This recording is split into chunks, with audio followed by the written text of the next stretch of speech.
এর আগের ভিডিওতে আমি মাধ্যমিকে ভূগোলে প্রাকৃতিক ভূগোল নিয়ে যে 5 নম্বরের কোশ্চেন আছে তার কিন্তু সাজেশন করেছি। আজকে আমি তোমাদের যেটা সাজেশন করব সেটা হচ্ছে আঞ্চলিক ভূগোলের।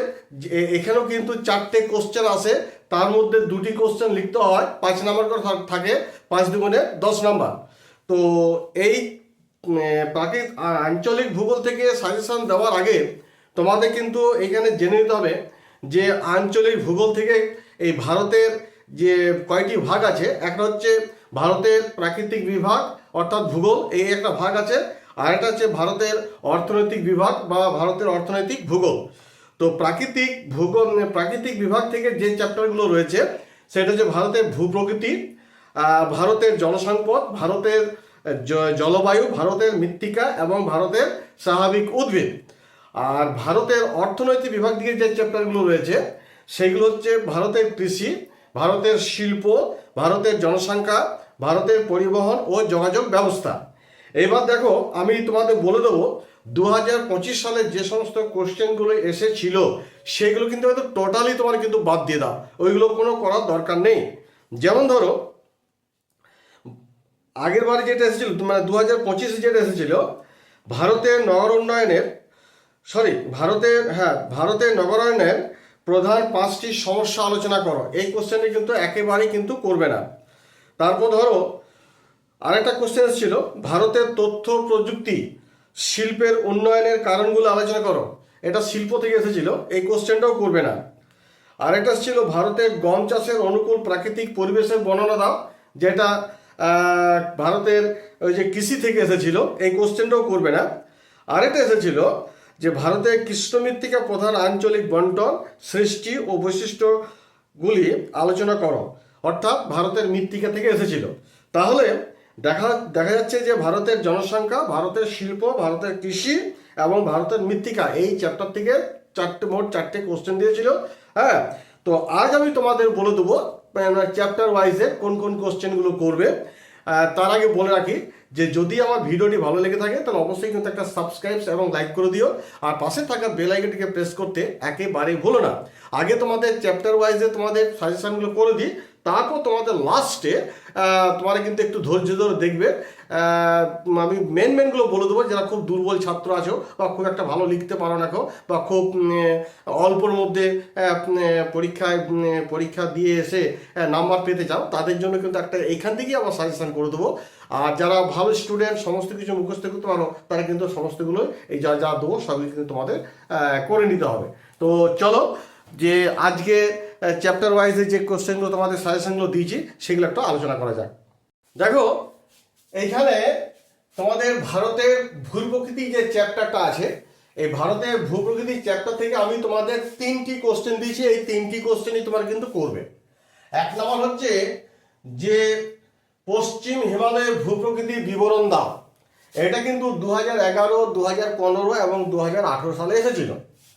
2 নম্বর যে কোশ্চেনটা আমি এখানে সিলেক্ট করেছি সেটা হচ্ছে পূর্ব হিমালয়ের ভূপ্রকৃতির বিবরণ দাও।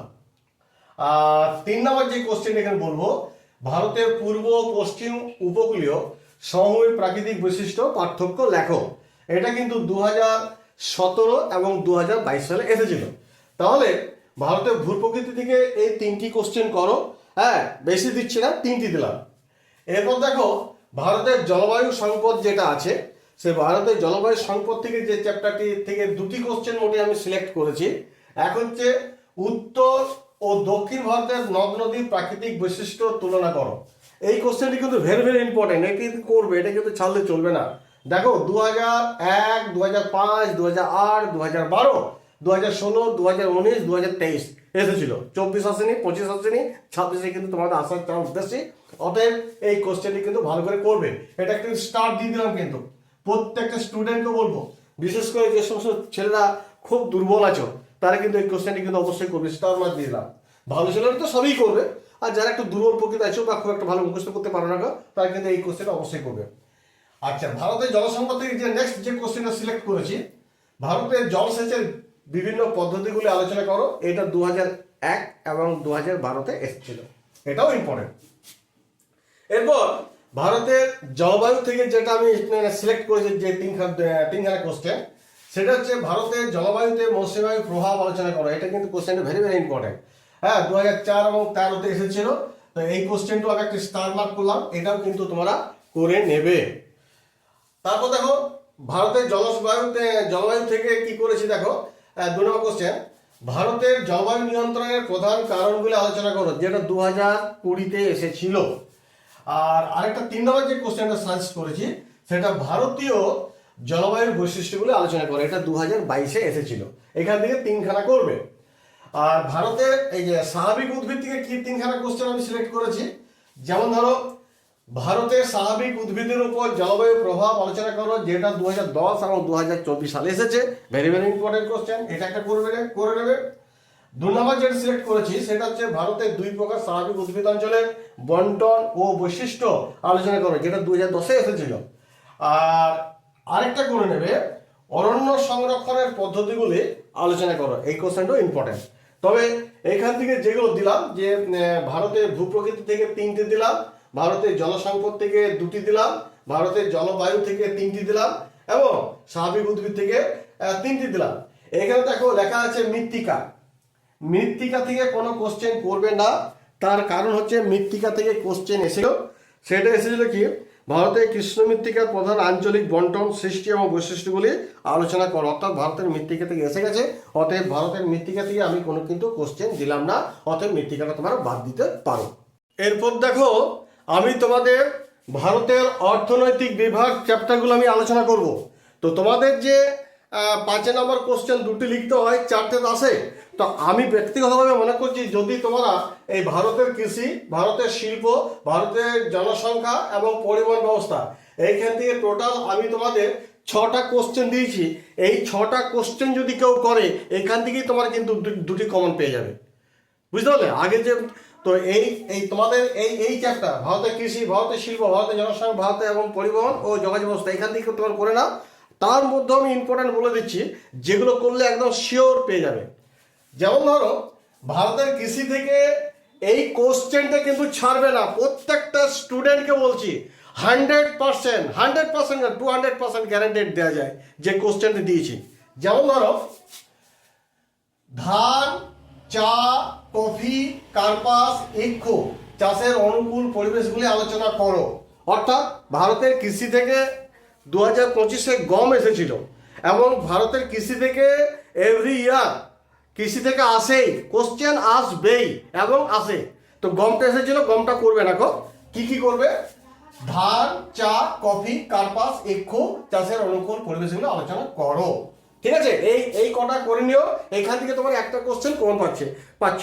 এই যে তোমাদের 13টা 14 করে যে কোশ্চেন তোমাদের লেখাচ্ছি জাস্ট 2টি কমন পাওয়ার জন্য, তার মধ্যে এই কোশ্চেনটা করো না। এই কটা কোশ্চেন যেগুলি দিলাম, ধান, চা, কফি, কার্পাস, ইক্ষু চাষের অনুকূল পরিবেশ এগুলি আলোচনা করো। তাহলে এখানের মধ্যে একটা কমন পেয়ে একটা কোশ্চেন হয়ে গেল কমন। এবার একটু বলে দিই, চাটা এসেছিল 2000 সালে, কার্পাসটা এসেছিল বেশি এসেছিল আর কি 2000 এসেছিল, 2009, 2016, 2018, 2023 এসেছিল। আর ইক্ষুটা এসেছিল 2017 এবং 2024-এ। অতএব এই কোশ্চেনটা কেউ ছাড়বে না, একদম 3টে স্টার মার্ক দিয়ে দিলাম।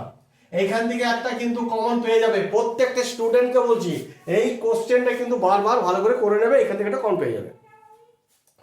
ভারতের শিল্প থেকে দেখো কোশ্চেন দিয়েছি, ভারতের পশ্চিমাঞ্চলে কার্পাস শিল্প গড়ে ওঠার কারণ লেখো। 2020 এবং 2024-এ এসেছে, 25 আসেনি, 26 আসার চান্স আছে। এই কোশ্চেনটা ভেরি ভেরি ইম্পর্টেন্ট। তারপর হচ্ছে পশ্চিম ভারতে পেট্রো রসায়ন শিল্প গড়ে ওঠার কারণগুলি লেখো। 15, 17, 23 সালে এসেছে। আর একটা হচ্ছে পূর্ব মধ্য ভারতের লোহ শিল্প গড়ে ওঠার কারণগুলো আলোচনা করো, যেটা 2022-এ এসেছে। তো আমি বলতে পারি 2টি কোশ্চেন কমন পেতে গেলে অবশ্যই কিন্তু ভারতের কৃষি এবং ভারতের শিল্প, এই যে 3 আর 2 5খানা কোশ্চেন দিলাম, 5খানার মধ্যে 2টো গ্যারান্টেড কমন পেয়ে যাবে।